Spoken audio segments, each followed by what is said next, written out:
आता बातमी आहे शिर्डीतून। शिर्डीच्या साई मंदिराचे प्रमुख आता वादाच्या भोवऱ्यात सापडलेत। भक्ताकडून भेटवस्तू घेतल्याचा आरोप आहे। सामाजिक कार्यकर्ते संजय काळे यांच्या आरोपांना आता खळबळ उडालेली आहे। साई संस्थांचं सीसीटीव्ही फुटेज देण्यास टाळाटाळ केली जाते। या घटनेला 20 दिवस उलटून देखील साई संस्थांना आता कारवाईस टाळाटाळ केली आहे। मंदिर प्रमुख विष्णू थोरात यांच्यावर कारवाईची मागणी केली जाते। संजय काळे उद्या शिर्डीपासून अहिल्यानगरकडे पायी निघणार आहेत। प्रधान जिल्हा न्यायाधीशांची भेट घेऊन तक्रार करणार आहेत। साई मंदिराच्या प्रमुखानं व्हीआयपी दर्शनाच्या बदल्यात भाविकाकडनं भेटवस्तू घेतल्याचा आरोप आहे।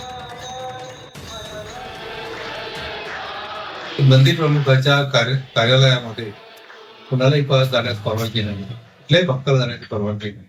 त्या ठिकाणी कुणीतरी गेलं आणि कुणीतरी पैसे टाकले किंवा वस्तू टाकली तर ती सीसीटीव्हीचा फुटेज मला द्यावा किंवा न्यायालयीन कामकाजासाठी तो राखीव करून ठेवा। ज्यावेळेस न्यायालयामध्ये याचिका दाखल करेल त्यावेळेस ती मला मिळावी किंवा माझ्या समक्ष दैव संस्थांच्या तज्ञ अधिकाऱ्यांच्या समक्ष क्लास 1 ऑफिसर समोर ही सीसीटीव्ही मला पाहायला मिळावी आणि त्याचा अहवाल मिळावा। हे भ्रष्टाचाराला धरून आहे, त्याच्यावर कारवाई व्हायला पाहिजे।